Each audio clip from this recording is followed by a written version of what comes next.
it more than me because I didn't really.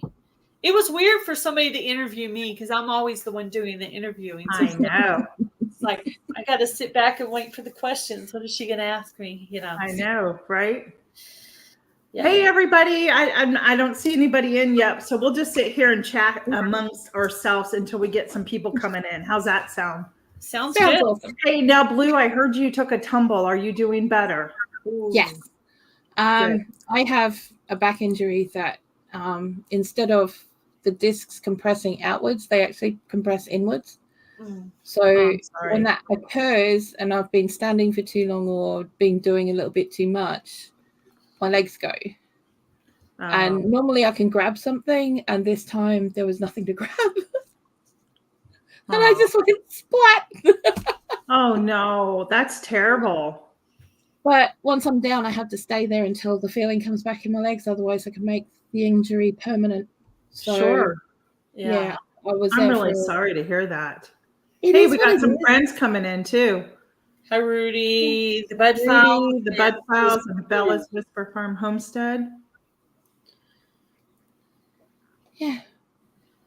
Rudy says something, Gail, to you. Gail, say 77 in Hillbilly Live. 77. I listened, I had it on in the background today. I homeschool, so I had to turn the volume down. My student was so excited because she was going to meet a friend today, and I couldn't get her to stay focused on her work. So I bet that's difficult. I'm ready. I remember that. From being a paraprofessional, it's hard to get the kids to pay attention to what you're doing. I'm like, yeah. We'll wait for a few more people to stream in before we start asking the questions. Gail, I really don't have too many shout outs today. I didn't get an opportunity to really sit down and kind of go over those. So do you? Yeah, I have some. You want me to call my shout outs out? Yeah. We'd like to give shout outs, Blue, to channels. So awesome. Jennifer Ocean Homestead. She joined into the Garden Tour Club, and she's been coming in lives and making comments on videos on my other channel. So I thought I'd give her a shout out. Nice. That's awesome. Yeah, I see her everywhere. She's all over the place, and she's got a pretty small channel, I think. Yeah. Welcome in, Suburban Hillbilly. I think on last week I had how many she had number written down, but I never did go back and rewrite the number down. Also, I have down broke but beautifully blessed. I've seen that channel around. Yeah, she's kind of new to me. She did join into the Garden Tour Club, and she doesn't normally do gardening. So I thought that was really cool that she joined in. I think she's the one that's gardening on her balcony of her building, which I thought was really interesting because, it kind of shows people you can garden. You can garden on your balcony. You can garden anywhere. You just have to try it, and not be intimidated.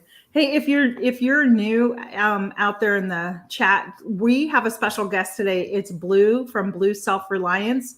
If you don't know who Bloo is, go over and check out her channel. She is from the UK, and she has a lot of information that I hope to pull out of her today on a couple of things. So give her a warm welcome and go show her some love over on her channel if you have not yet subscribed or anything, and leave her a heartfelt comment on some of her videos. Help her out. Mariella. Hi, Smurf E. Hey, it's Helen. It's my friend Helen. Hi, Helen. Look at there, Blue. You have some friends. Suburban Hillbilly says, I love Blue. Hey, Rebecca. Hey, Ariella. Yeah. I did. I shared this out everywhere. So, if people start coming in, that's, from my lot, that's 4:35 a.m. there. That's way early. That's awesome. Yeah. Do you have any other channels? I have down Kimberly Gila. She's got a small channel, and she's a member of my channel over there. I think she lives in New York. She does some gardening and some cooking. Okay. And she makes a lot of comments on my videos. She's just a really nice older lady. Very sweet. Nice. Oh, nice. Hey, Ashley's Atonement Adventures. Hey, glad you're here. Hello, hello.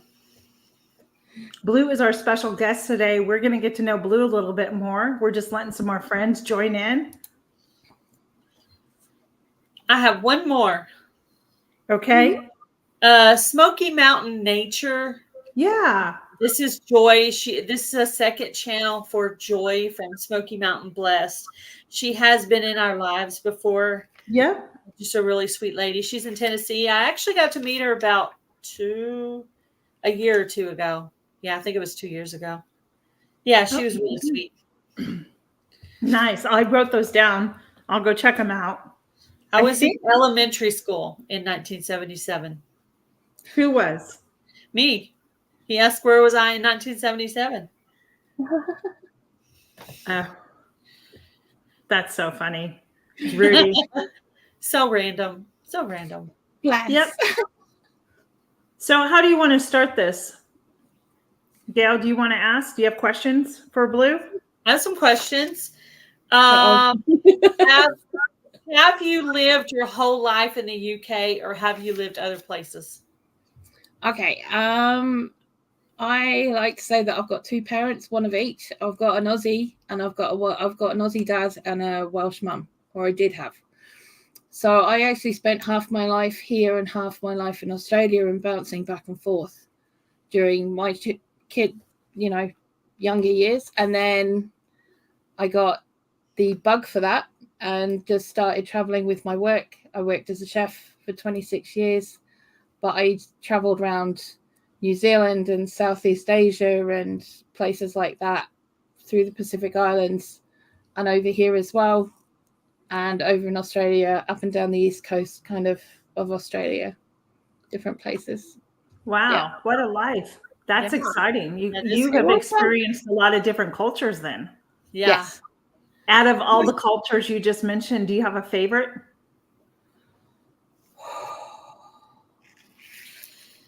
I learned a lot from all of them. Mm-hmm. I think for me, if I was going to go anywhere and just hide away and that would be where I stayed, it would possibly be either Vietnam or rural China. Really? Yeah. Wow. Interesting. Yeah. Interesting. Vietnam. I have no vision of Vietnam. I have no background to even picture that, what that would be like. Right. There's a lot of lifestyle channels on here that are from places like China and Vietnam and stuff like that. And you can actually see what rural life is like there. It's pretty accurate. It's pretty accurate. The city part where they're like in the big, tall buildings, and like a whole family in a tiny little apartment. No. That's kind of what I've seen of China, but I really don't know. I think of from the lady who does my nails. She has family in Vietnam, and so she traveled back there in the fall, and it's like villages, like little villages. It's not something that. And each one does its own thing. Each one has its own speciality. Each one has its own thing it does. Right. But everything they do is from the ground up. It's amazing. It's amazing. And the amount of stuff that I learned just from watching them go from the ground up. Because even though I was working in the cities, anytime I had time off, I would be not in the city. I'd be as far from the city as I could possibly get, and I learned stuff. That's amazing. I learned how to do the things without having all the stuff to do it with. That's amazing. I have not traveled outside the United States. My husband has. I have not. I haven't either. My daughter and son-in-law have for their honeymoon. They went to Italy. But my husband, he's been to London. He's been to Stockholm and where's the other place he was? I forget. Yeah. But I have a desire. I would one day like to go to England. Not right now, though. Not something. It's not a great place to be right now. That's one of the reasons why. Not something I would feel comfortable and safe doing. Maybe one day Italy and Ireland are Ireland. the places I would like to go to. It's funny that Lee says Ireland, but Tina says Ireland too. I just think it looks pretty in the movies. I really don't know if that's what it looks like, but it looks just beautiful green fields. Well, but that's just from the movies. When I moved to Rhode Island, everybody thought I rode a horse to the grocery store. I was like, we have cars. I live in a city. What are you talking about? So my family, right?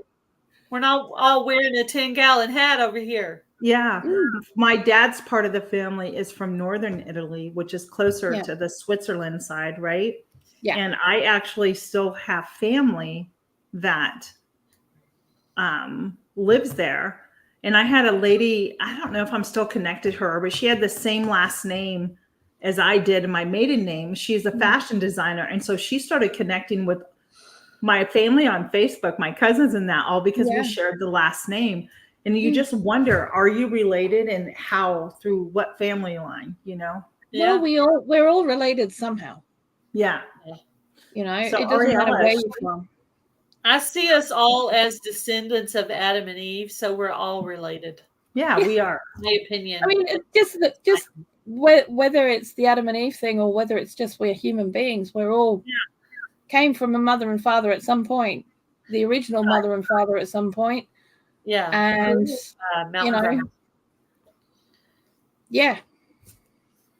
Sorry, my niece was reaching out to me. Hey, Tammy. Hey, Tammy. From Mountain Grandma. Welcome in.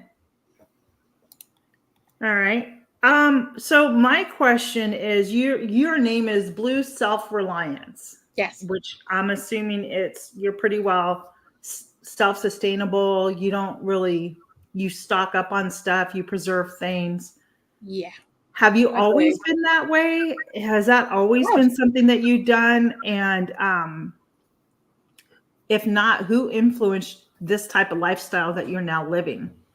Okay. Well, when I was a kid, I was first growing up in South Wales over here, but we lived in tiny little villages, and my auntie lived in the next village, so I used to stay over at hers quite a lot. And she used to do a lot of stuff, but her house was old enough that it still had a proper separate laundry with the old copper in it. And she used to use that for cooking with. She'd use it for if she was preserving, like making jams, if she was making puddings, if she was doing steamed foods or whatever, she would be using the copper for it. Which I was always fascinated by this stuff because I always saw stuff in the kitchen like magic. Yeah. It was always magic because it would start off with something that was like this bag, this bag, this bag, and then all of a sudden, ta-da! Yeah. And you'd have something amazing. Yeah. But she was also the kind of person that would sit there and she would make her own marzipan fruit at Christmas. And all us kids would be given a lump of marzipan to make our own marzipan fruit with. Really? Yeah. I tended to make a lot of banana shapes or apple shapes, like round ones. Yeah. Because I was only really small. I wasn't older like my cousins. My cousins were in their teen years and stuff like that. But, she was a horsey person. We always used to go down and visit the horses every day, twice a day. And, you'd see all of this stuff. She worked at the market. She worked at the farmer's market. She worked in the accounts section of the farmer's market. Which is where all the farmers used to go sell the stock and everything. It was a stock sale every week. There was a stock sale, and my uncle. So when you say stock, are you referring to food? No, well, what you do with them after you got them is up to you. But the four-legged, two-legged winged okay. Yes, I wasn't sure. Animals. Okay. But my uncle used to work in a place that used to make cast iron wood fires and cookers and things. So, I've always been around that kind of thing. Okay. I've always been around that kind of thing. My mum wasn't like that, though. She was very upper middle class, and that was below her. Really? Yeah. She did not approve of that. She liked her mod cons. She liked a lot of mod cons, but my dad, when he retired, he was assistant secretary to defence in Australia. Oh, wow. So he was quite up in the DOD. Sure. And he used to, when Mum wasn't around, when it was just me and him, he'd slip me little snippets of things. You know, like, you need to learn to grow your own food. We're going to put some things in the garden, but we're not going to show your mother where they are, because her garden was a park. It was a place to look at. It was not a place to live in, if you know what I mean. I do. Yeah. It was so. Yeah. It was for display only. It was for display only. But if it was him and me, we'd always sort of like sneak a few little like mint, like apple mint. I remember him growing some apple mint on the side. He talked Mum into getting some kiwi fruit so we could have an archway. So then she could have a posh archway that went from the patio up to the washing line kind of thing. So it just, this beautiful green kiwi fruit vine. Wow. But, yeah. So you were able to grow kiwi fruit in Australia? Yeah, because we lived in Canberra, which is like quite high up. It's a couple of thousand feet above sea level. Oh, wow. So it was. Seems like it's really hot there. Yeah, okay. It depends on where you are. I mean, we were only an hour away from where it snows, and they've got ski lodges, you know. So, you know, okay. So they have snow as well. And the further south you go, the colder it gets. Okay. You know, you need to share on your community tab if you're in this live. Yeah, and make sure you're giving us all a thumbs up, even over on Bloo's channel. Make sure you share it out, please. That helps each and every one of us. Yeah. Bloo, have you been monetized yet, your channel? No. I've got the first stage of monetization. Yes. So I can do super chats and stuff. I haven't really set up memberships because I've got Patreon. So, you know, for me, it's not really about that. Okay. It's not about that. For me, it's about helping one person. Yeah. And all I can do is focus on the one person. I can't focus on anything bigger than that. Right. No, I understand. It's very overwhelming for me because I'm autistic and have ADHD. So, you know, one person is enough. Thank you. Yeah, that makes sense. Yeah. I think we all get that way sooner or later. Just, you know, as we get older, right? We just have to focus on that one thing. Multitasking is harder as you get older. I noticed that last time I was working at the doctor's office. I used to be able to like deal with the person in front of me, deal with the phone. I got all these messages and there's somebody checking out and you got 50 million things and you got to finish writing your notes. And I mean, it's just, and the fax machine's going off right behind you. It's like, wow. And I think social media has a lot to do with it because everything's so instant. You know, we expect that we don't have that time to just like stop and smell the flowers in a sense, right? Well, that's it. I mean, like I used to work 18-hour split shifts in restaurants. Yeah. You know, I had to know 150 menu items off by heart and how to make them on every different section there was, you know. And when I ran my own, after that, I'd have 2 hours of paperwork every night, you know. So it was like, you know, I'd be able to run somebody else's section. Someone didn't turn up, so I'd have to do their section as well as my section and do all the other stuff, plus serve out everything, you know, and make sure that there was food for the next day and for the next service. Right. Yeah. I'm hard pressed to do one jam in a day now. Yeah. Do you know what I mean? Yeah, it's hard. It's hard. It is. I agree with you completely. I can barely walk and chew gum sometimes, you know. Yeah, what do you mean you want me to be awake and speak? What are you talking about? Yeah. Yeah. If any of you in the chat that are here have a question for Blue, please put it in the comments, and we will definitely pull it up here so we can ask Blue that question. Yeah. Let's welcome in Wild Home. My Wild Home. Hi, Melody. How are you? And Heather from Milk and Honey Heritage Farms. Hi, Heather. She's awesome. What Heather's doing today. She's always like. She's always doing something. Something, and it's always something big. You know, it's like, I'm going to join this collab. Let me make 3 things. I'm like, what? I can barely make 1 thing. I still have to do my video for yours, but I still haven't got out into the garden yet. Yeah, well, you got to. I'm trying to get the house sorted so I can get out in the garden and get the garden done. But I can't do that until I'm happy with where the house is. Do you know what I mean? So I'm kind of. Do. It was set up to go March through August, so you can join.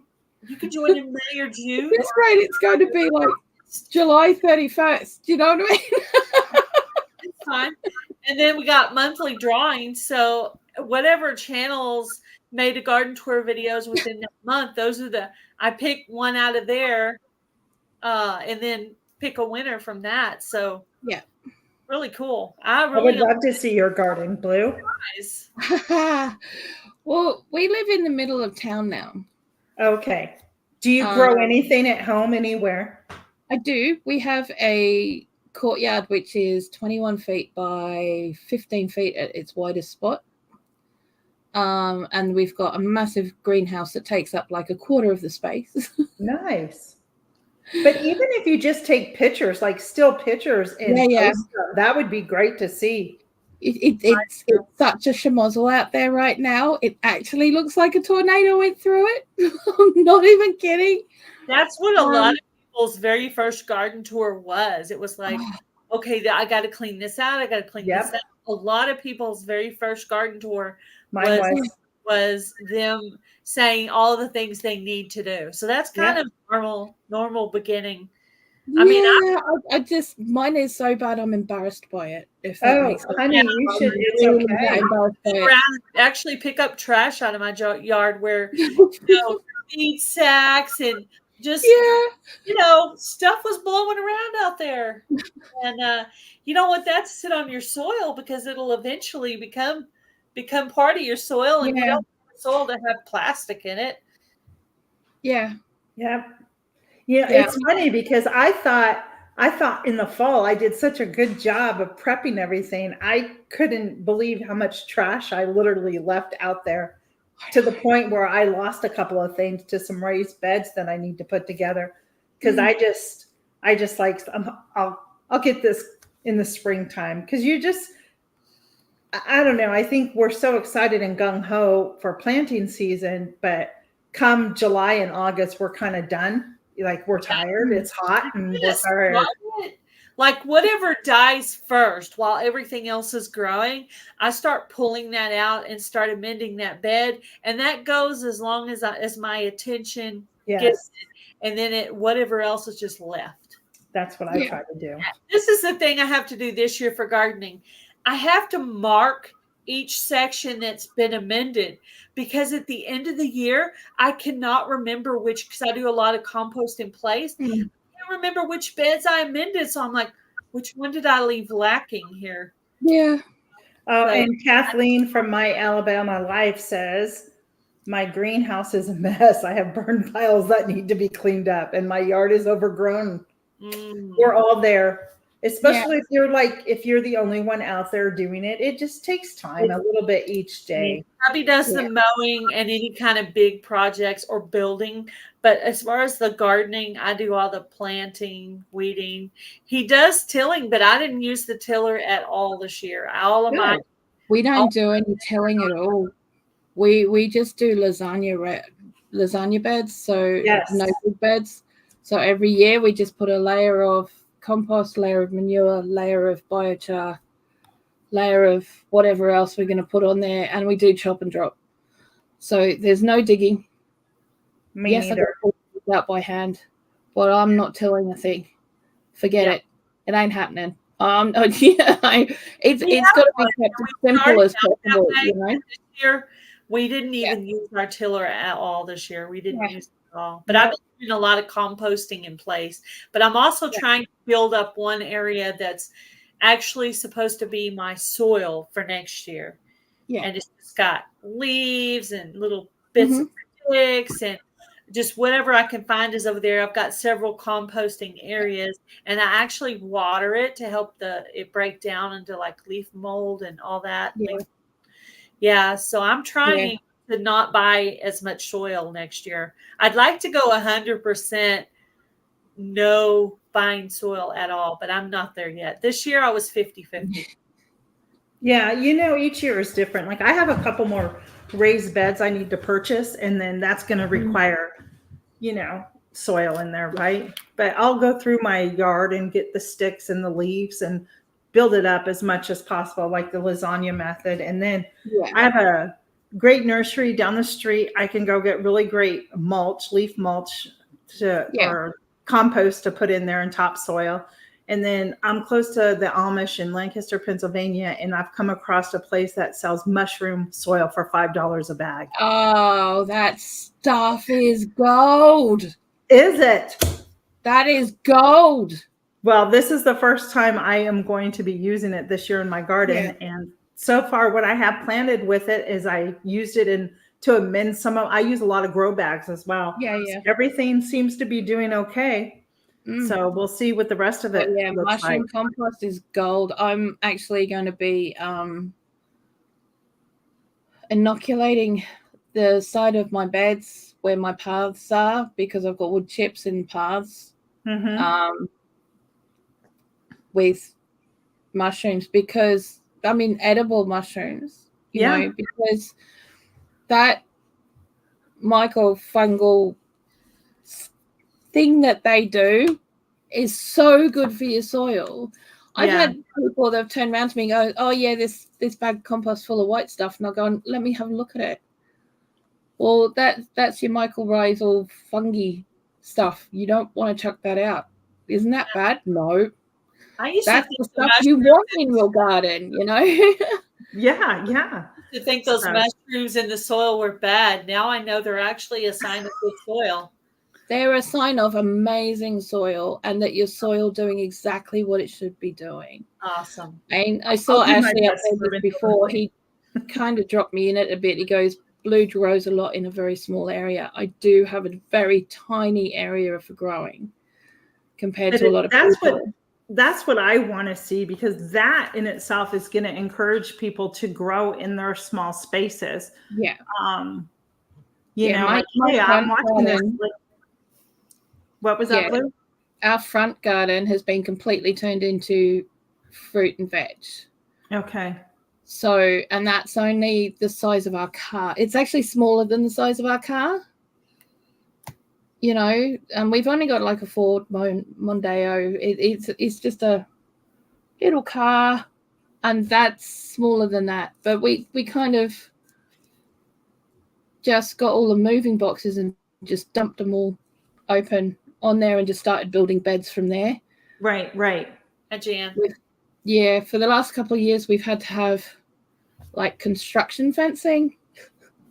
Okay. You know, that green construction plastic around our garden, because we were getting a lot of dog walkers that were coming over and dumping on their, just letting the dog in a muck. Yeah. But Tanny's got pallets from work now, and we're going to build a fence. Oh, nice. So building a pallet fence around it, slowly, inch by inch, coming together. Do you know what I mean? So, but that's great. You're going to repurpose something to make a fence. We don't have the money not to. I mean, we can't afford fencing to go around that space. It's not a huge space, but still.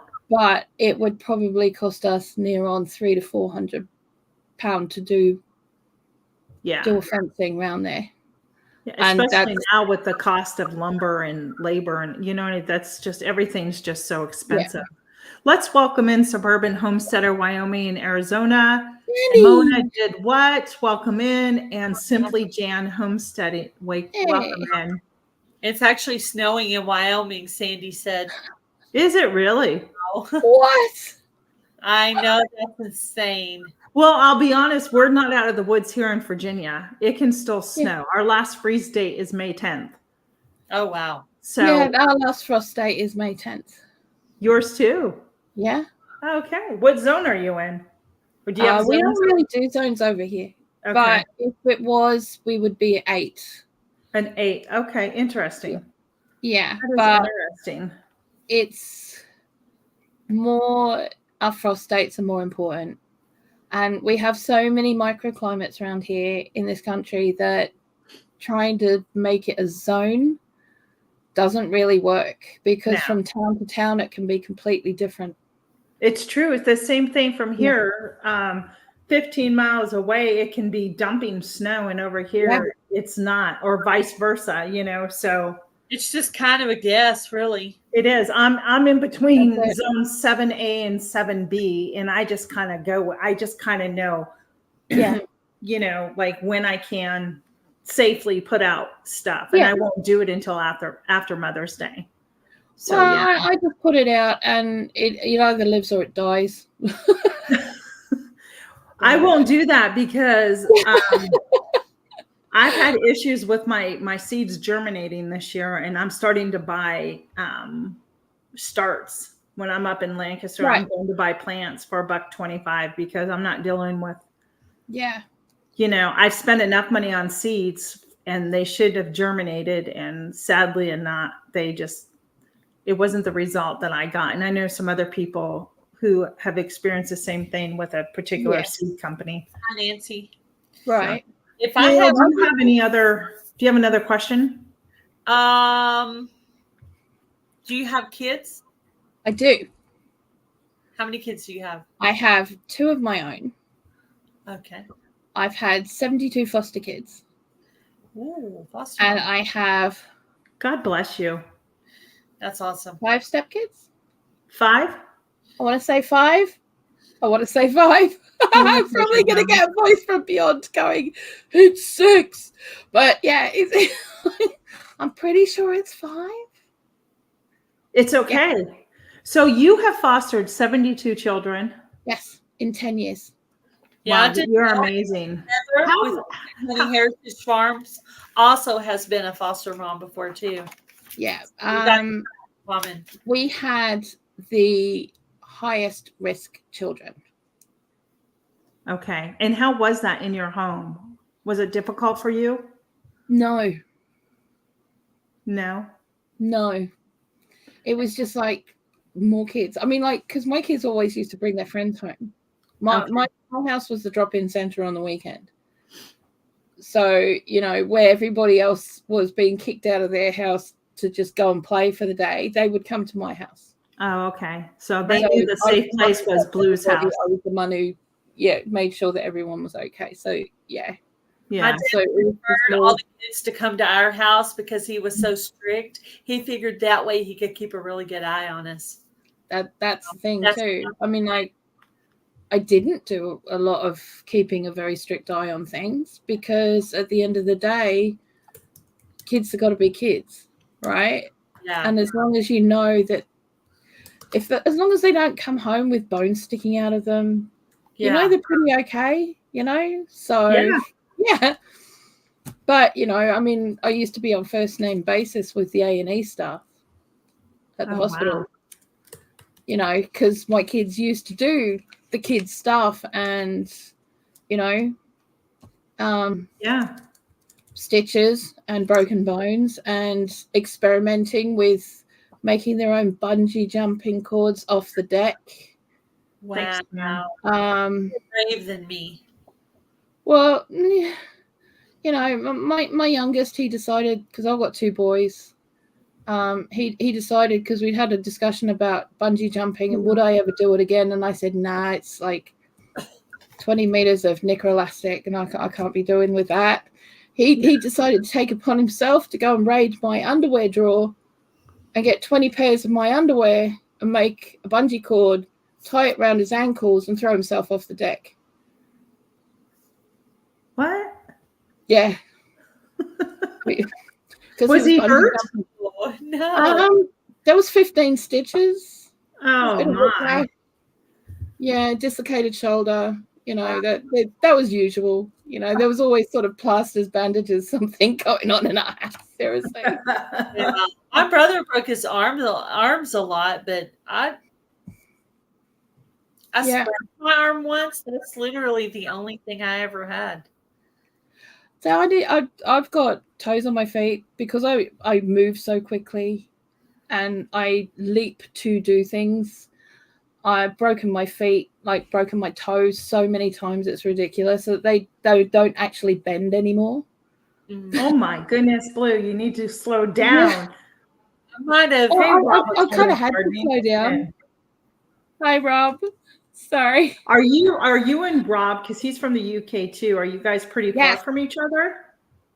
No, not really. I mean, it's not really that far, but we do know each other. So, yeah. Yeah. Heather from Milk and Honey Heritage Farms wants to know, Blue, have you ever played musical instrument? Yes. Very, very badly. That's okay. What was it? Very badly. My mum insisted on me learning how to play the piano. Okay. To this day, all I can play is chopsticks.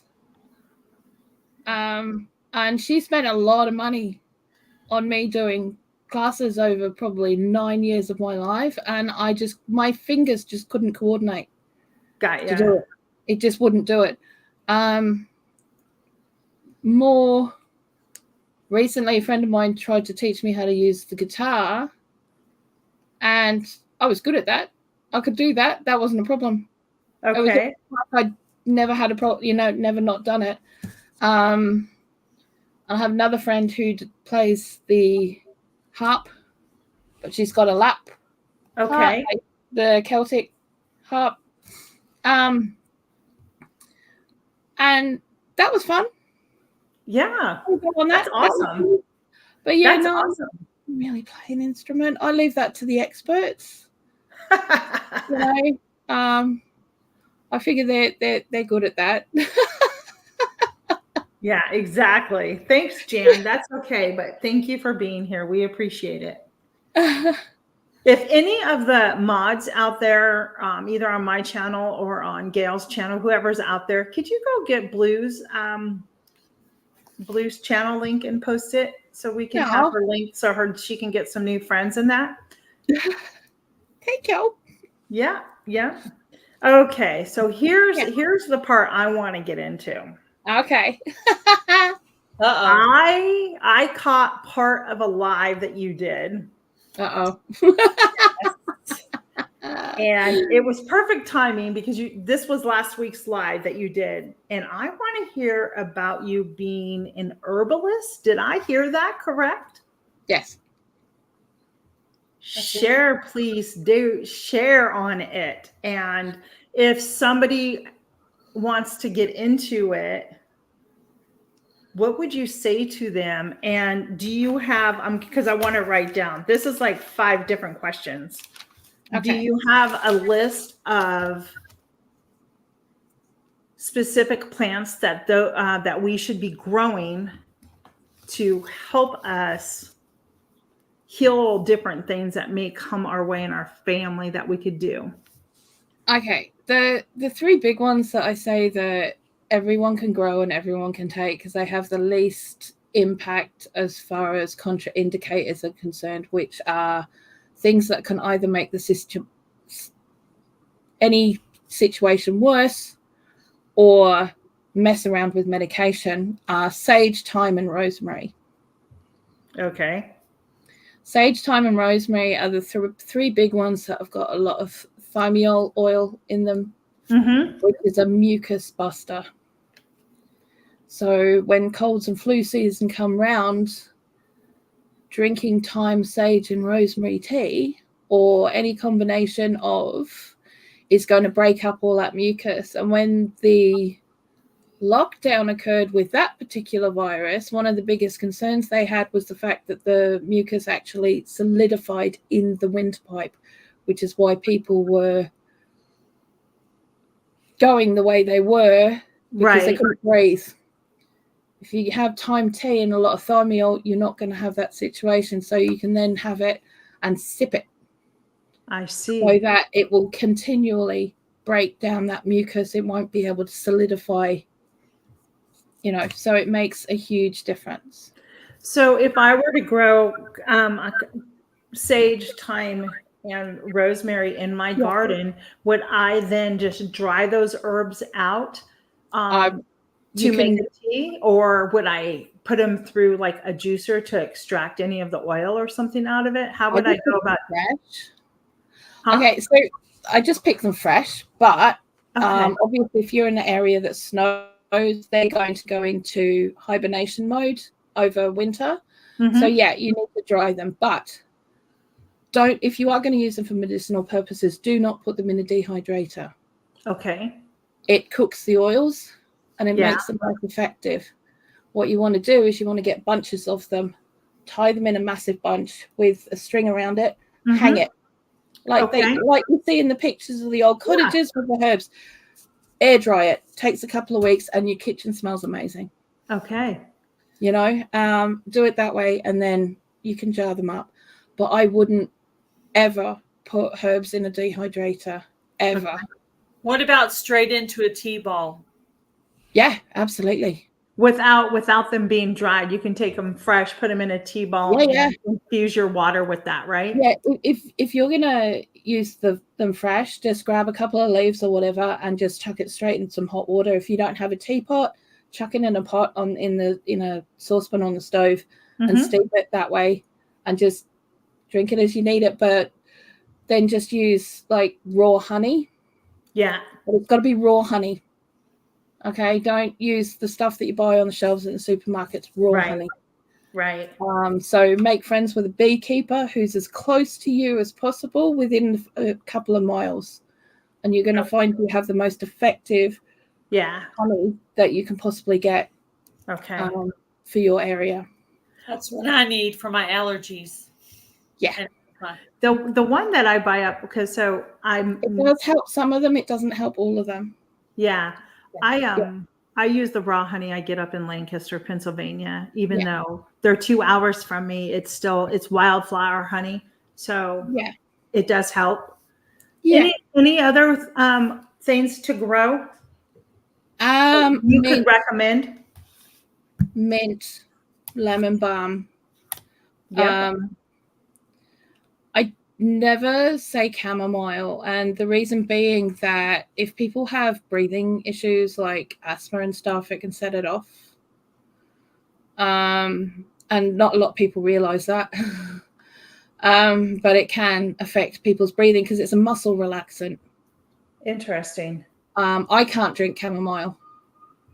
So it relaxes you. That's why we drink it. Yeah, it messes with my lungs to the point where I can't literally breathe properly for a good hour. Okay. And I don't have asthma. Yeah, I do. You have this a little bit of asthma.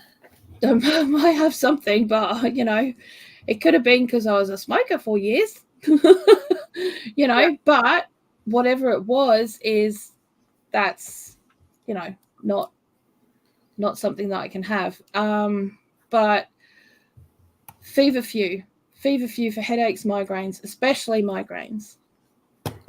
No, because my husband gets those.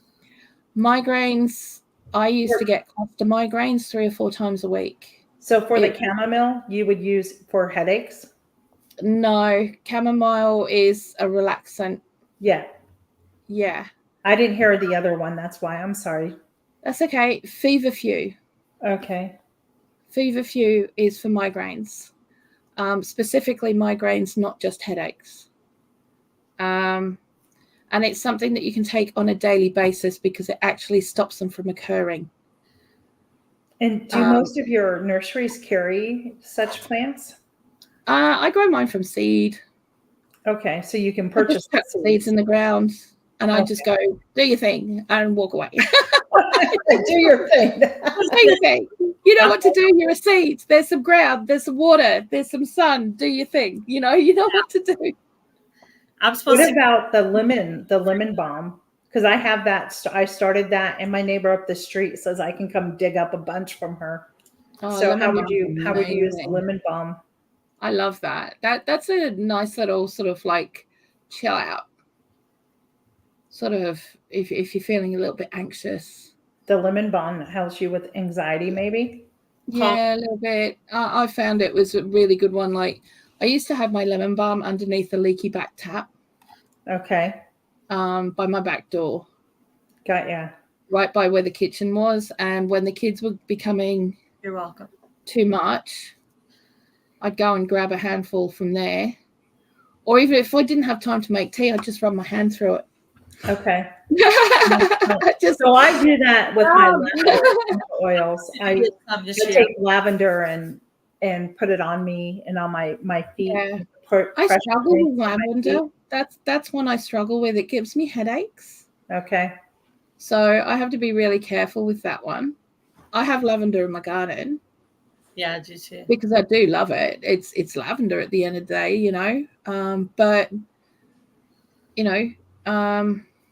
But yeah, I have to be a little bit careful with it. Is there because we could probably talk a lot more about this, and I would love to talk more. Have you done videos on this? Like I haven't done much on YouTube for it because I did a series and it all got taken down by YouTube. Whatever. Yeah. Okay. Creek Farm, come in. I want to address one thing. Ashley's Atonement Adventures. Yes. I want you to know and be encouraged by this. I was a smoker for many, many years, and I quit smoking. Yeah. And you can do it. And I promise you, you can do it. And I will be praying that you can do it. But just know from one smoker to another, it is attainable. You can quit. He's actually one of my mods and admin for my Facebook group. Is she? Yeah, he is. Okay. Yeah. He's awesome. And he also knows that I stopped smoking 5 weeks ago. Went cold. Congratulations, Blue. Done. Because bored. I didn't want to do it anymore. I didn't want to do it anymore last year. And then a friend of ours went overseas and I ended up with a carton of tobacco that had been bought for me. Mm-hmm. And my son, when he got his first job, because he'd been pinching my backy, went and got me 100-gram tub. And I said, right, when all of this is gone, that's it. Not having any more. Hey, Autumn Lee, welcome in. You're new. I don't know who that is. Yeah, I will share this. And I know it doesn't pertain what I'm going to say. It has to do with my faith and my belief. And one year we, as a church group family, we did a fast for 40 days prior to Easter. Yeah. And we had to give up something. And my thing was to give up smoking. And every single day I blew it. I mean, for 40 days straight, every day I was like, Lord, please forgive me. I really want to quit. I really want to quit. Well, on that 40th day, I kid you not, I threw my cigarettes out. I never picked up another cigarette, nor did I ever have a side effect of what it was like when I used to try and quit on my own. So yeah. Look at all these people who used to smoke. And that was just maybe 13 years ago, just so you know. So I will be praying for you. So. Yeah, no, it was easy because I'd got to a stage where I was done anyway. I was done. I was over it. Didn't want to do it. It's costing too much money. I was not. Yeah, but I had to be in that place because I've given up a few times. And then life's come along and I've just gone, do you know what? And it might be 2.5 years down the track after I've quit, and then all of a sudden I've gone and grabbed another one. And then that's been it, because life's happened or whatever. It is a strong addiction. You're right. It is. And the first time I quit after 2 weeks, my ex-husband came up to me and he slammed a carton of cigarettes in front of me and said, will you just have a cigarette? You're awful. That wasn't his exact words, but, that's the clean version of what he said to me. Yeah. So apparently I wasn't a nice person, but that was 20 years ago. So Is there a book that you would recommend for somebody who wants to learn more about herbalism or be an I would herbalist? suggest that if they're going to learn, go to a proper learning institution to learn it. We have an organization over here called Center of Excellence where you can learn all kinds of different courses, like all to do with herbalism and aromatherapies and natural therapies and all that kind of stuff. They have a Facebook group where if you ask for a code, they'll give you a code that drops the price from like £700 down to $39. Okay. Gotcha. Okay. So, and they've got that for every single course.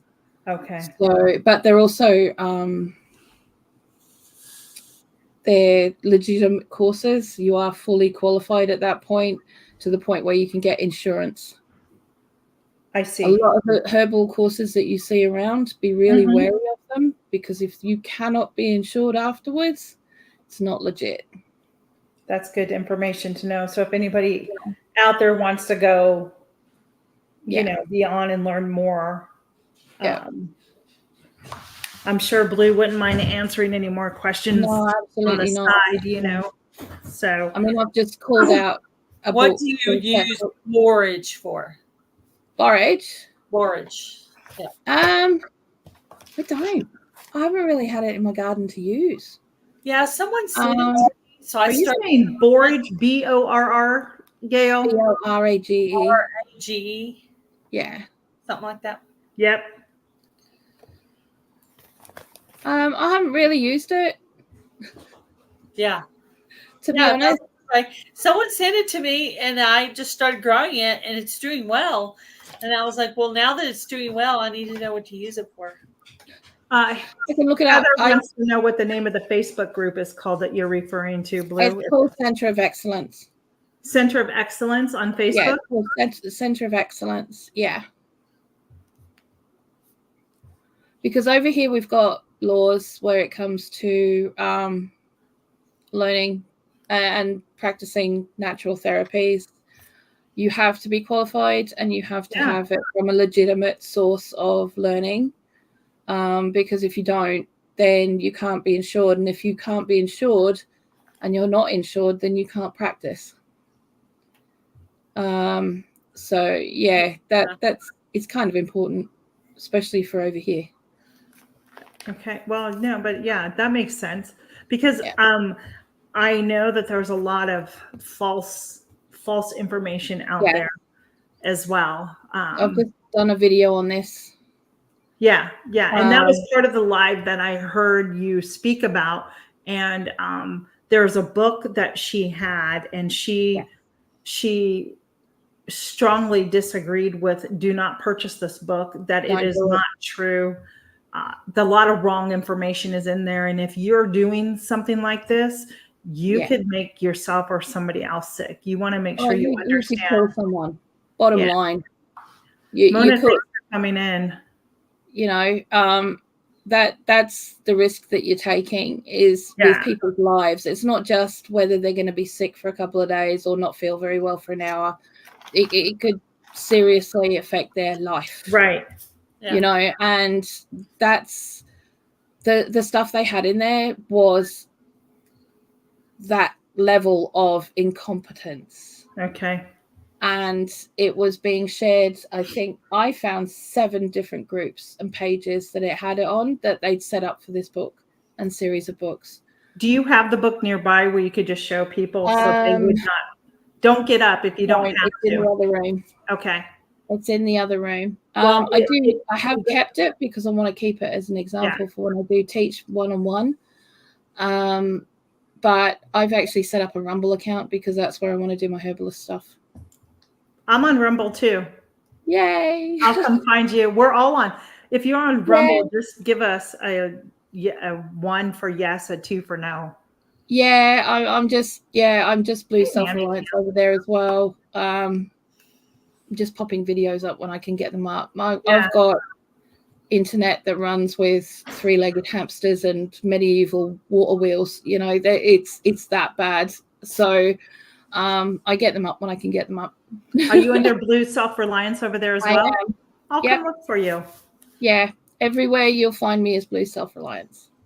Well, one of our weekly things that Gail and I do are silly jokes.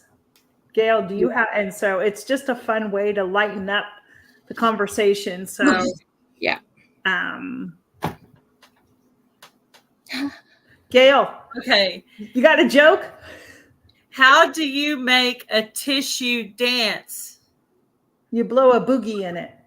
You put a little boogie in it. Put a little boogie in it. I've heard that one before. Oh, wow. Oh, it's fun, right? Wow, that's brilliant. I have one. Why did the slice of bread get sent home from school? It was feeling crumby. Oh. Like crummy. Oh, bless it. Wow. Are you guys liking our jokes out there? Yeah, funny. Comments? Are you enjoying that? Can I give you one? So go over to Rumble if you're not on Rumble, have guys. a joke, Blue? Did you I got a joke. One? Okay. Yeah. Why do gorillas have such big nostrils? Have you seen the size of their fingers?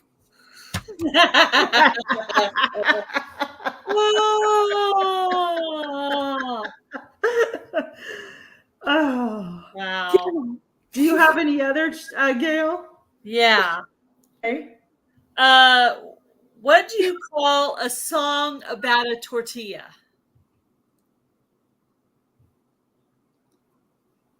It's a rap. Oh, that's so funny. That's cute. That's brilliant. Rumble is a conservative outlet. It's like YouTube, but there's no sort of their news and everything is not like you'll get real news, real truth. It's more of a conservative outlet, and so you won't get censored as much as you would on other places. Get censored. So yeah. Okay, here's my next one. Do you know a Pickle's favorite folk singer? It's Bob Dylan.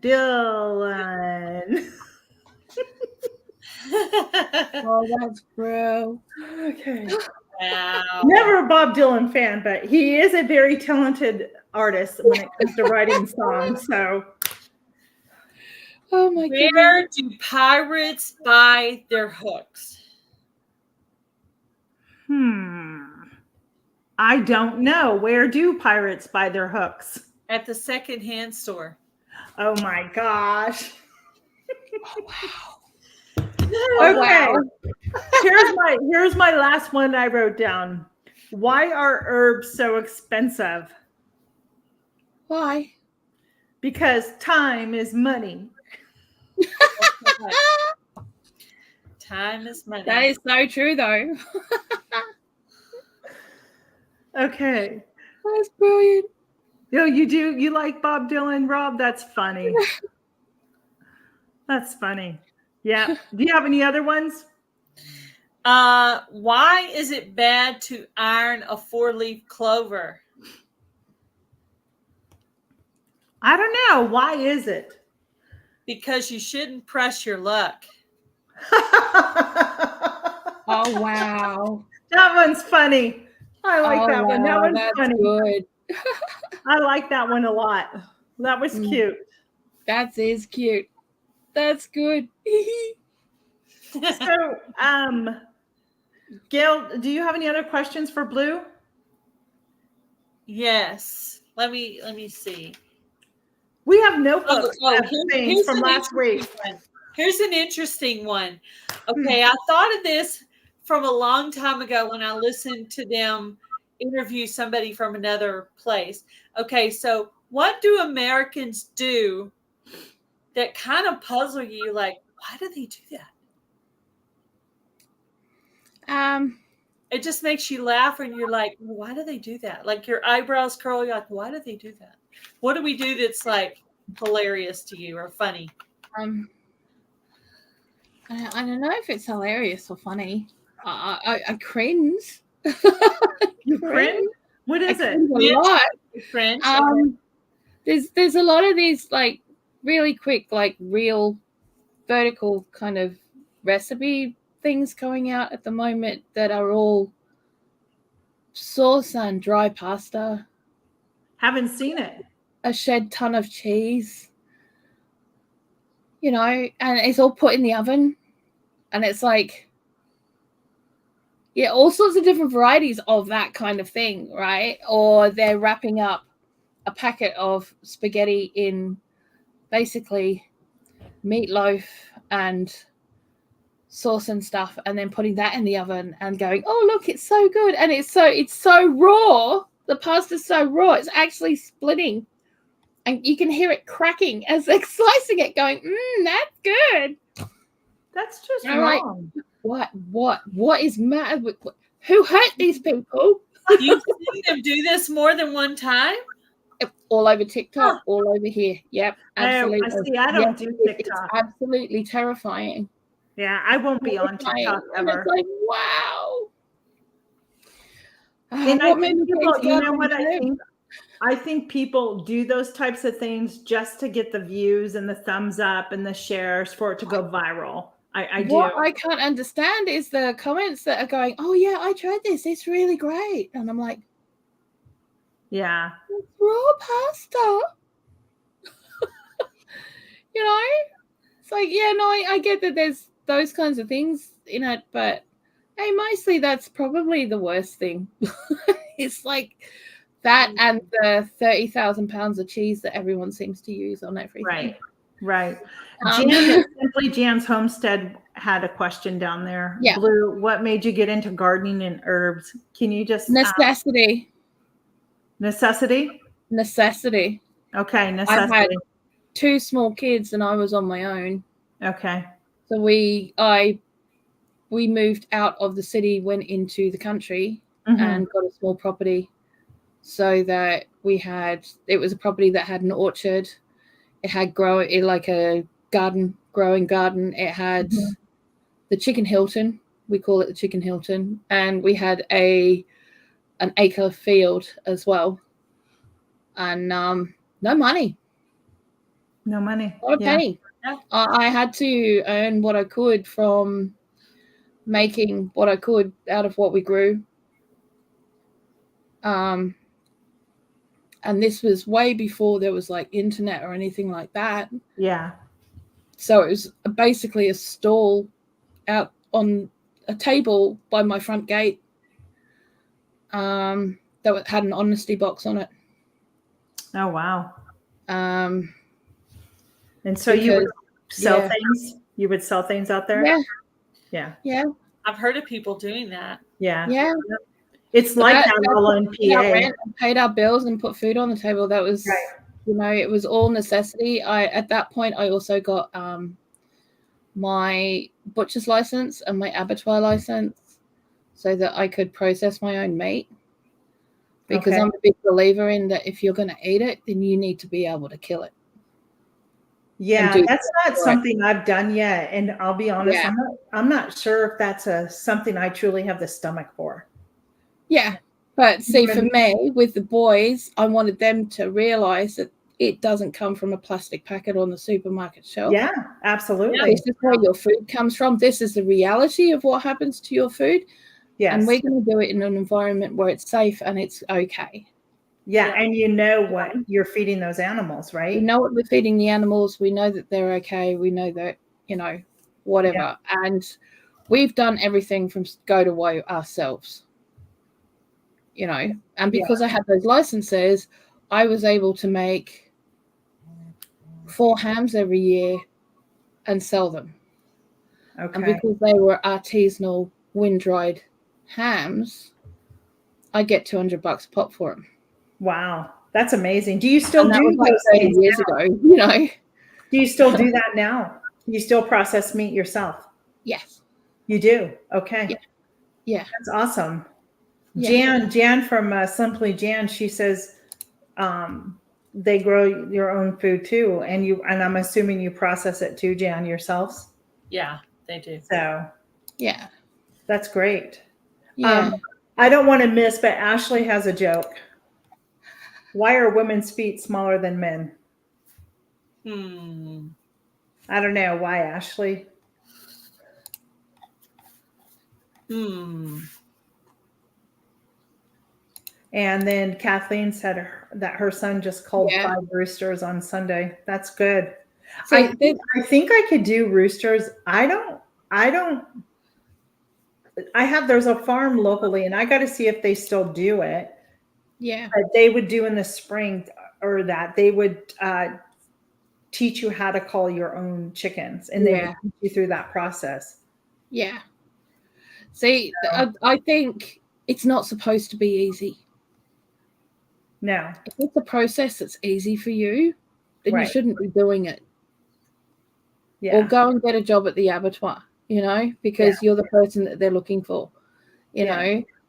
Yeah. It shouldn't be an easy task. It should be hard. It should hurt to do it. Yeah, because absolutely. It doesn't matter that it's not a person. It's still a life that you're taking. Yeah. It is. Now, my dad used to do it. Yeah. He used to do chickens all the time. And I remember when I moved here and got the property, and they live in California. And I asked my dad, I'm like, do you think you could do it? And he said, I don't know if I could do that anymore. I've been away from it for such a long time. Well, I said that as well recently. I said, look, I get it with the chickens. I could probably do rabbits. Quail, not a problem. But the bigger animals, I'm not sure I could. Yeah. I'm not sure I could because I haven't done it for so long. But I get a whole animal now, or a whole half a hog or something, and I'll turn it into charcuterie. Okay. Because I know where the meats come from. I know how they've done all of the stuff, and they'll, let me have half of it without doing all of the butchering themselves, because I said to them, I don't want a freezer full of chops. Right. I want to be able to do this in a way that I don't need to have to use my freezer to store it. Gotcha. Which means doing all the charcuterie for it. Right. And, that's a skill that people seem to forget about. And I've watched quite a few videos. Salty? There's a lot of salt involved. There is quite a lot of salt involved, but it's a lot of air drying as well. And smoking is part of it for some of the things. Not all of them, but some of them. But, it's worth it. And I think you respect what you have more, because you've done it yourself rather than just gone to the shop and bought it. It's like, oh, well, let's use some of this. No, let's not. Let's not. We've got this instead. Let's use this stuff. We're not using that until we've got something really worthwhile to do it with. Well, and don't you think, too, when you process your own meat, and those who do, aren't you less likely to really let it go to waste? Yes. Like, you'll find something to do with it. I mean, I don't do it, but I don't like throwing out food, because that's like money, right? So yeah, it's one of the things that I learned in Southeast Asia is snout to tail on a pig. Okay. I mean snout to tail on a pig of everything that you use. Because they use everything. They can't afford not to. Right. The most expensive meat in Southeast Asia is the organs. Okay. They don't care about the rest of it. It's the organs that are the more important part of the meat for them. Got ya. Yeah. Now, I could, if I decided to raise like chickens and stuff, I could have somebody process them for me. That's local. Yeah. That they would do it, but just not sure if I truly can do the processing myself, because I've never been exposed to it, so therefore I don't know. So that's why I went and did the course and I got my license, because I'd never been exposed to it. Okay. I'd never done it myself. And I thought, you know what, if we're going to have to live this life, right, I can't afford to raise an animal and send it down to be done and bring it back because it's not worth my while money-wise. Right. And they're not going to treat it the way that I would want it treated on its last day. Mhm. Right. You know, we had a specific part of the garden and it had 10-foot hedges all the way around it. And it was just a quiet garden. Just grass, couple of benches, and a lot of space. And that's where the animals would come with me every single day. They would come there every single day. Yeah. And we'd have cuddles and they'd run around and they knew that that was their special place. And then we'd go back down to the field. Right. Yeah. So when I went to collect them for that day, it was never a bad thing. They didn't see it as a bad thing. Okay. You know? Yeah. And it was over before they realized what had happened. Because I don't know about you, but even 30 years ago, you know, trying to deal with a 300-400 pound pig is a lot of work. Hard. Yeah. That's hard work. And I was on my own. I couldn't. And my kids were under orders to stay in.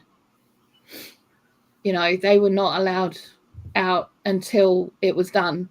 So they used to actually sit in the giant cypress tree or up on the roof and watch. I see. Got so ya. They were out of the way. Got ya. Because if something went wrong, which it can, I didn't want them getting damaged. Right.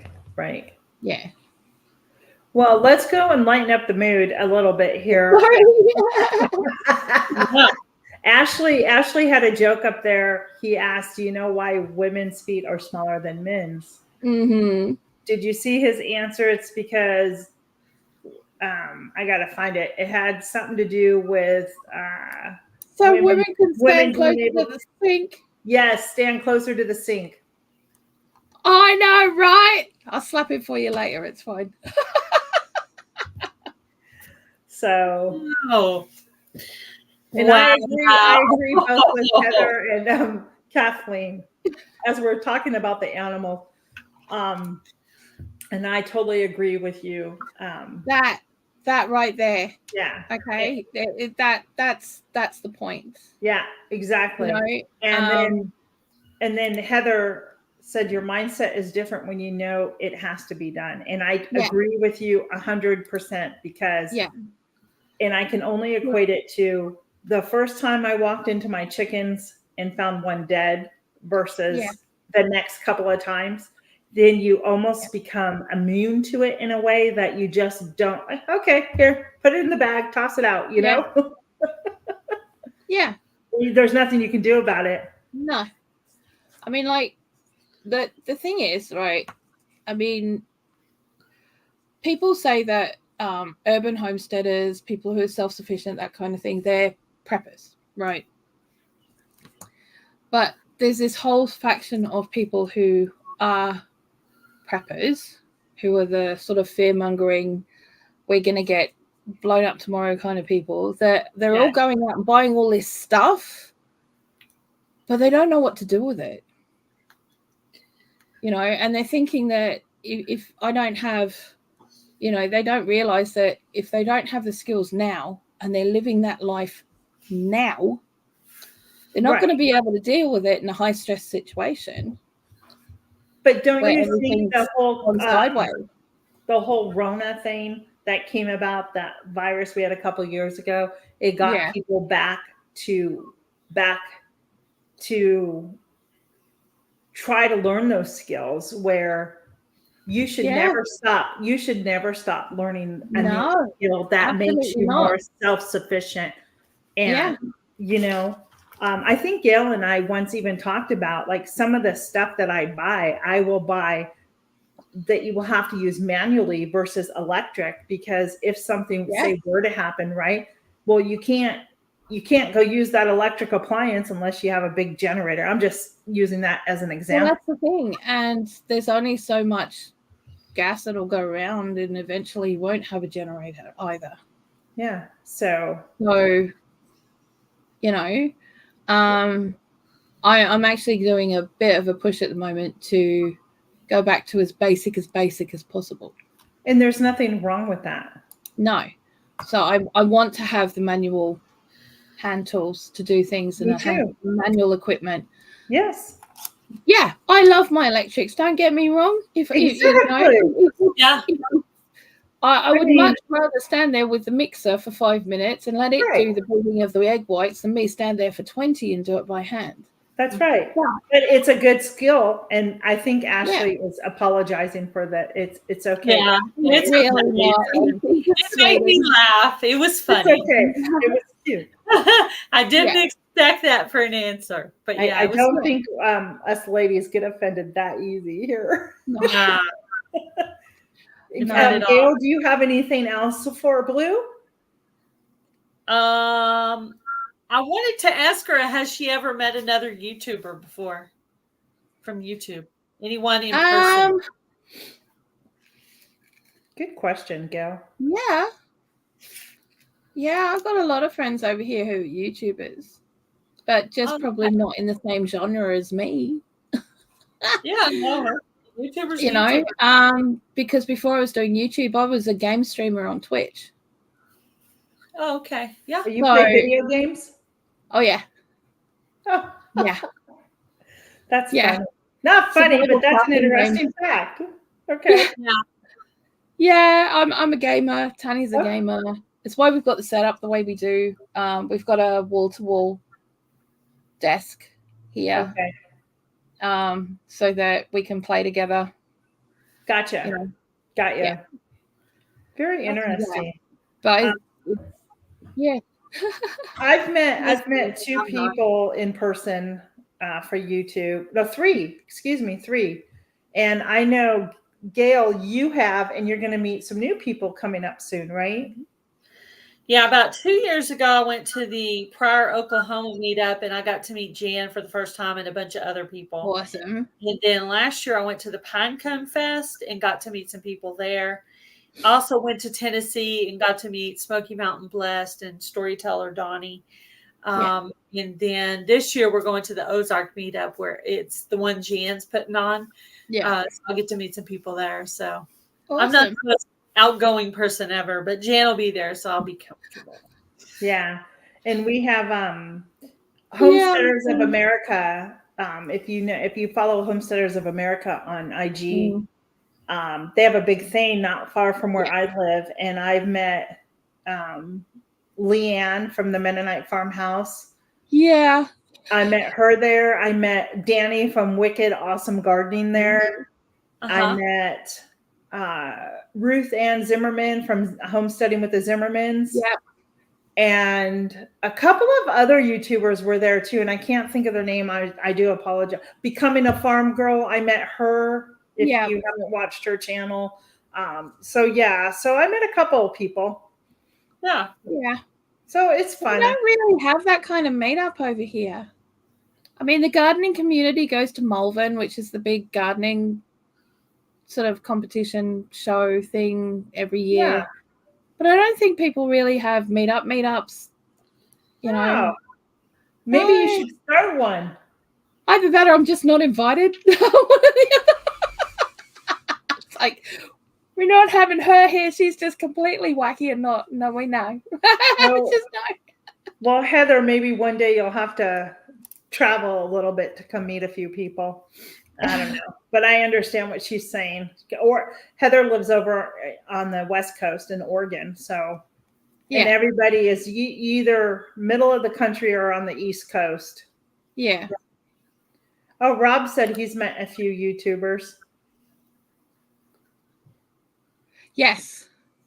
Well, Harrogate is down the road from where I live. I live in York, so it's not too far away from where I am. But Malvern is down south, and it's a little bit more difficult for me to get to.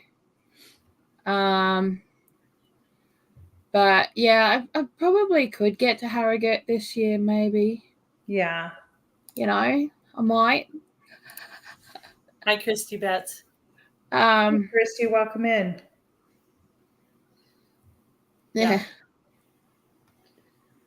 I heard the Baker Creek has something. I guess that would be in Missouri. Isn't that where Baker Creek does have something? Yeah, you are correct on that. Yeah.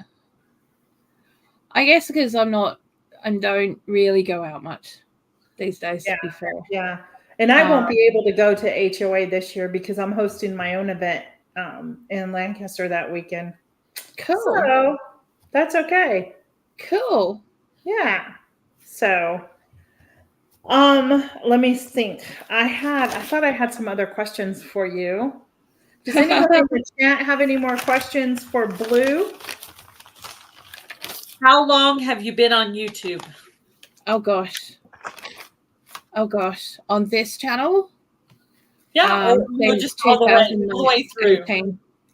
Since 2018 on this channel. Okay. Yeah. I have a gaming channel as well. That's been going for a little bit longer. What kind of music do you like? I'm pretty eclectic with my music. But I'm more of a metalhead given half a chance, because when I need to concentrate and really, really concentrate, I have to put my headset on when I'm doing work that I need to really concentrate on to shut out all the noise chatter because of the ADHD. And I find that the metal actually knocks it right out. So I'll put Iron Maiden on or something like that, and I'll have it going like really full on, so I can just focus on what I'm doing because I can't hear anything else going on. Who's your what kind of metal music? Like what bands? Because I mean, metal older stuff. Who? The older stuff. So like Iron Maiden. Okay. That's where I was going. Like Iron Maiden, Right, Scorpions. Yeah. Okay. Yeah.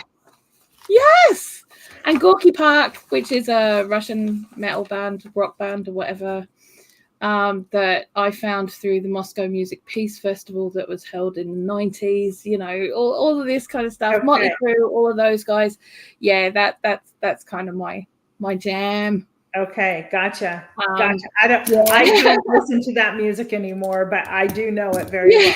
So, yeah. You know, in high school, just a little bit in high school, I had some friends that listened to some. Well, see, when I was in high school, I was listening to bands like Striper.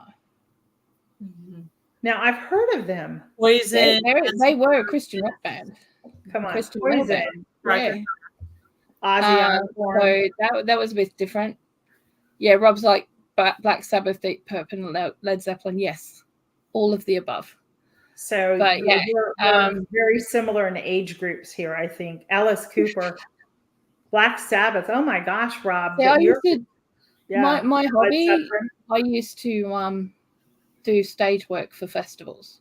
Oh, cool! That's very cool. That's and I'd be the artist liaison, which meant that I was the person at the door that went, "If you're not on the list, you ain't coming in." You know, they had to get past me, and if they wanted their beer tokens, they had to be really nice. Yeah, you know, like coffee. Lots of coffee. That's funny. I've never heard of this one.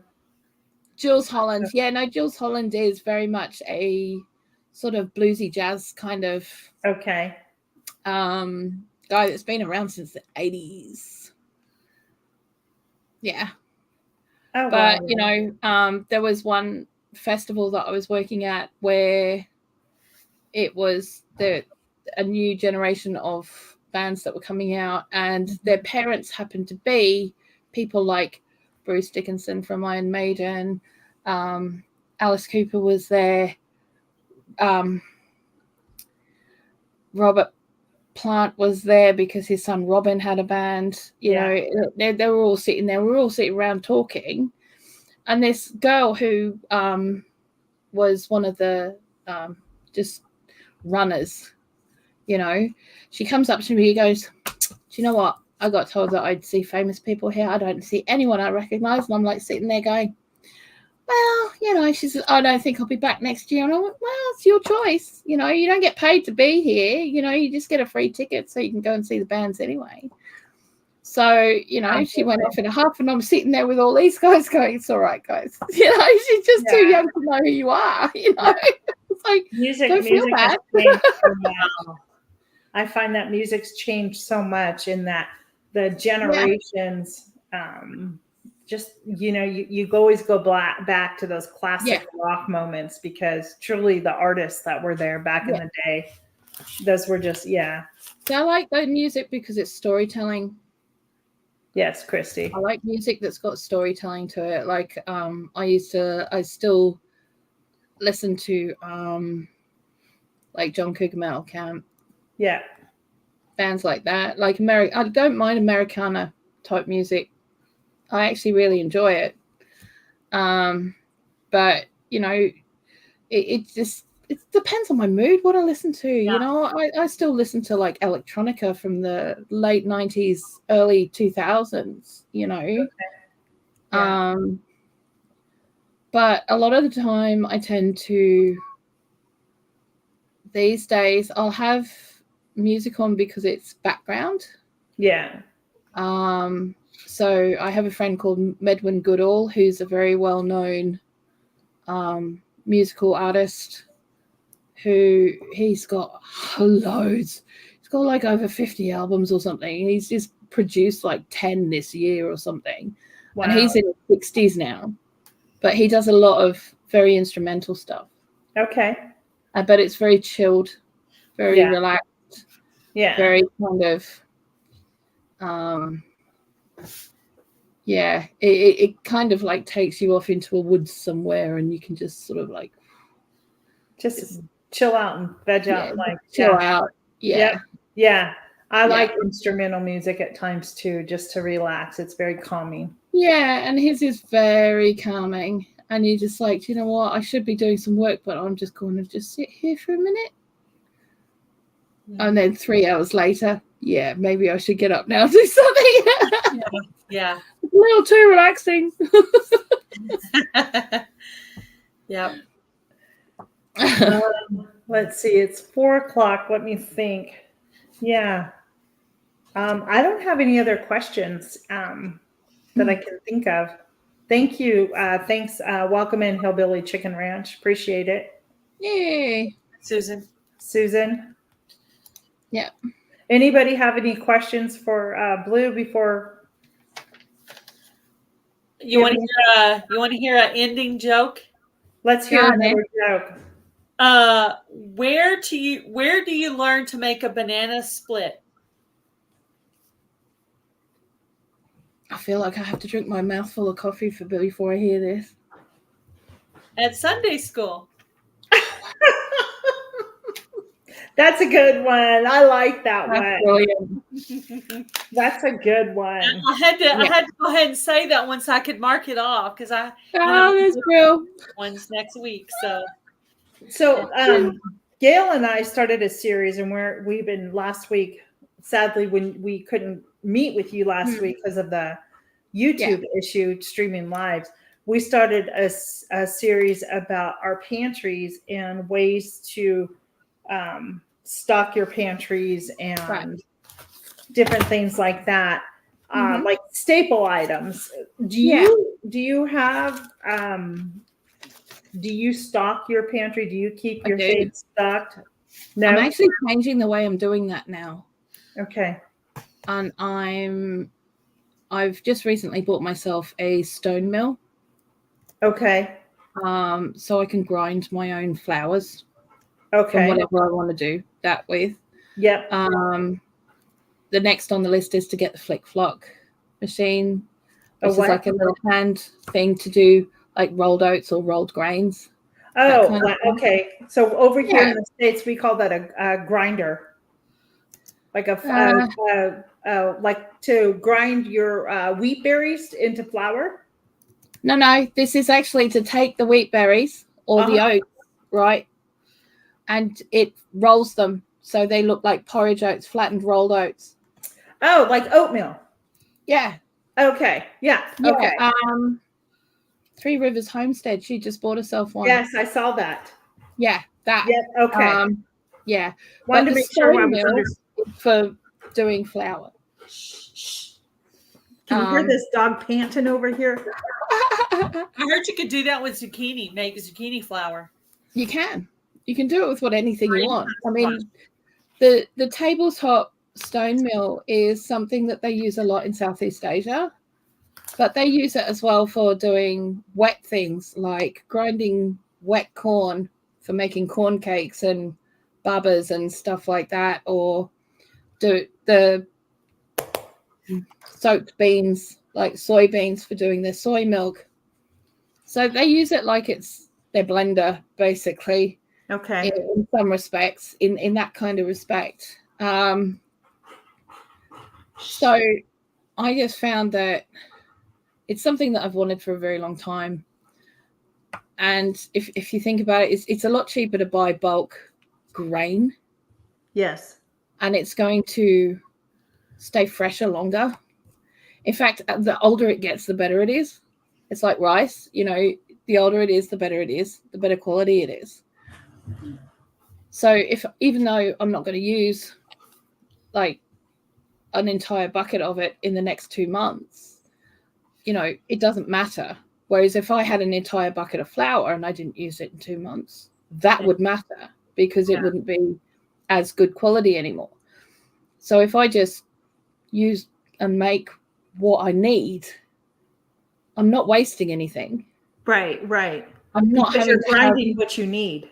I'm just grinding what I need. Yeah. So that's less jars that I have to have on the shelf with all the different types of flour. Yes. The buckets can be kept in the shed, and I just bring out what I want when I need it, because I've just got them in 10-gallon buckets. Yeah. Hey, Gardner, welcome in. So, hey, Joe.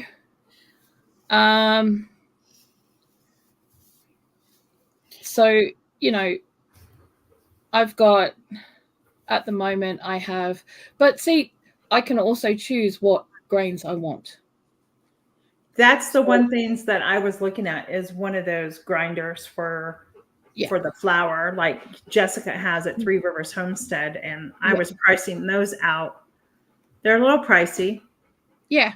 But see, I wanted one that would work that didn't take electric, because over here the cost of electric is absolutely through the roof. It costs more than our rent. Oh, you got to be kidding me. No, it costs more than our rent, the electric and gas. That's outrageous. That is ridiculous, right? And we have solar panels. Yeah, good for you. So if we didn't have those, we'd be in major trouble. Okay. So for me, I want equipment now that I can use that doesn't cost more for that to work. This is the time of year I'll start using my dehydrator, because my dehydrator cost me, before all the hikes and the electric went up, so during lockdown and stuff like that, it used to cost me $10 a day to run it. $10 a day to run it. That's still a lot of money. Yeah, it is. Now it costs me nearly $30 if I don't use it during the time that the solar panels are on. So if I use it now, because we're now coming to a stage where we're going to have that 8 hours, 10 hours, 12 hours of sun, and right in the middle of summer, we actually only have 2 hours of dark time. So I can have it going and going and going the whole time, because it's a special one. I did not know that. You only have 2 hours of dark time in the summer. Yeah, we do. Oh, wow. I did not know that. Yeah. And it's usually between 1 and 2 in the morning, 1 and 3 in the morning, or something like that. Yeah. Is that hard to sleep? No. Once I'm falling asleep, I'm dead. I'm literally a corpse. Yeah, and if you have blackout curtains, it's not so bad. It keeps it pretty dark. Yeah. Yeah. My son is out mowing, and his dog he won't leave my side. He's sitting here just panting. Oh, bless. So I apologize if you hear any dog noises here. Fine. No. I don't know if Oh, he's gorgeous. Bubba. He's a Bernese Mountain Dog. He's gorgeous. That's the back of him. Hey, buddy, you want to go see TV? No. What do I want to talk to you lot for? So, yeah. So you bought a stone mill? Is that what it's called? Stone tabletop mill. Yeah. Stone tabletop. I'm writing all this down because I like to go research things. Yeah. You can find them on... Bye, Gail. Oh, no, Gail. What happened? She may have just got disconnected. I'm not sure. Hopefully she'll chime back in. Yeah. Oh. All right. So a stone tabletop. That's what stone tabletop. Yeah, it's a stone mill, but it's a tabletop stone mill. Okay. I was looking at having to have it imported from China because that was the best place to get them from. Okay. But there is now a supplier over here in the UK, so I can get them from there, and I don't have to pay 300 quid in shipping. Oh my gosh, that is so expensive. Like I thought 5 kilos. I mean, I don't know what that equates to in American dollars, so that it's not too dissimilar. It's not too dissimilar. You got to remember this thing weighs about 50 pounds. Okay. Okay. So do you have a freeze dryer at all? No. Me neither. No. Those are pricey in I couldn't itself. afford to run it even if we did, because those things you have to run for like 48 hours. I know. And it's just like, no, sorry, can't be doing that. Yeah. Yeah. I'm not sure what happened to Gail. You don't know.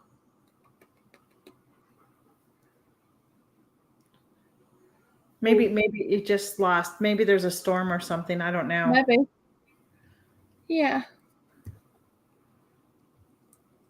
I know. Yeah. It's so horrible to lose an animal. I get it completely. My sister just did. My mom and dad just had to make that decision. I've had to do it. It's just hard. Her laptop died. Oh no.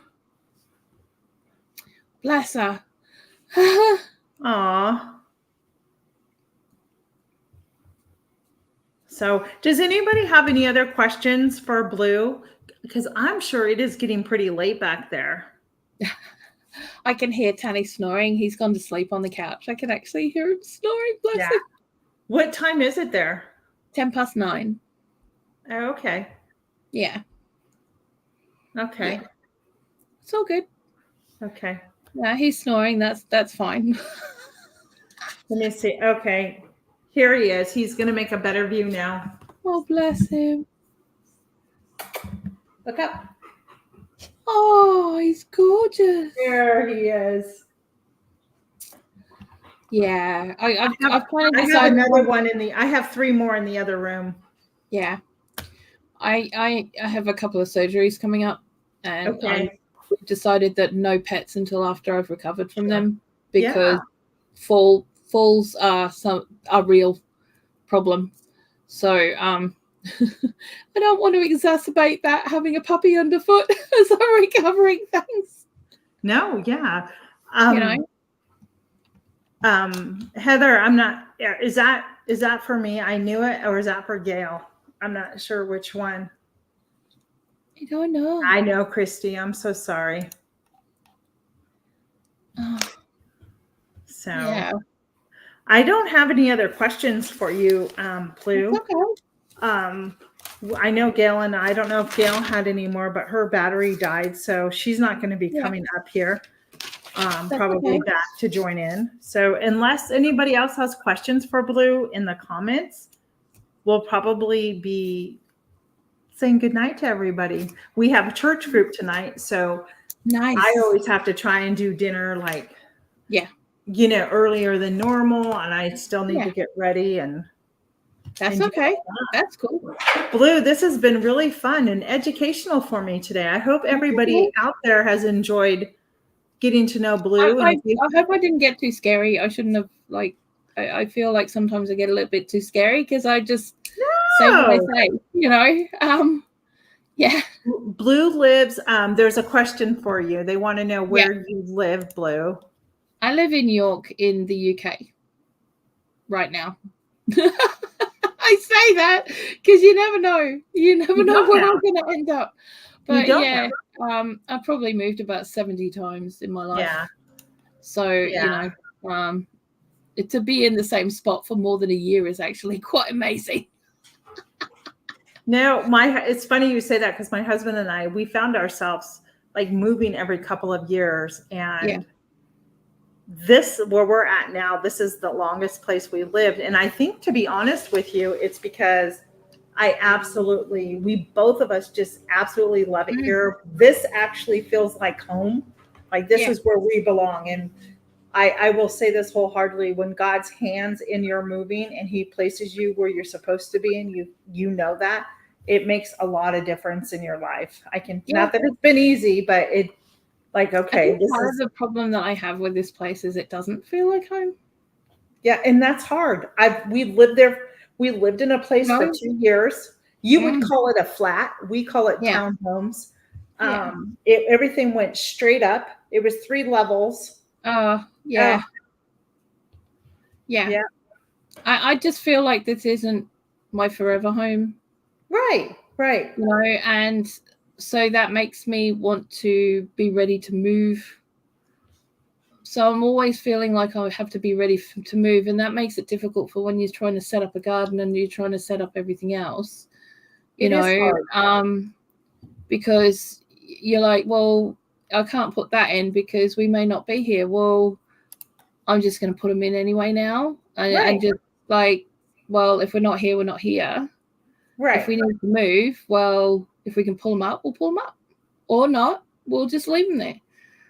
But whatever happens, happens. It's not going to, you know, I can't change anything. But yeah. See, Rob, you need to come visit us in York, man. Yeah. You need to come visit us in York. So I think on that note, I think we're going to say goodnight. Thank you all for hanging in there and just all the questions I got asked. And Bloo, thank you so much for joining us. Gail, we are sorry that your battery died. We'll have to have you back another time. Anytime. It was a lot of fun. Yeah. I enjoyed it. I'm glad it worked out this night. It's been awesome. Yeah. Oh, good. I'm so glad that you liked it. So go support Bloo over at Bloo Self-Reliance. Make sure you guys have given the thumbs up here, and we'll see you on our next chat, which is next Wednesday at 2:30 p.m. Woohoo! Thanks again, Bloo. Good night, everybody. Bye. Bye.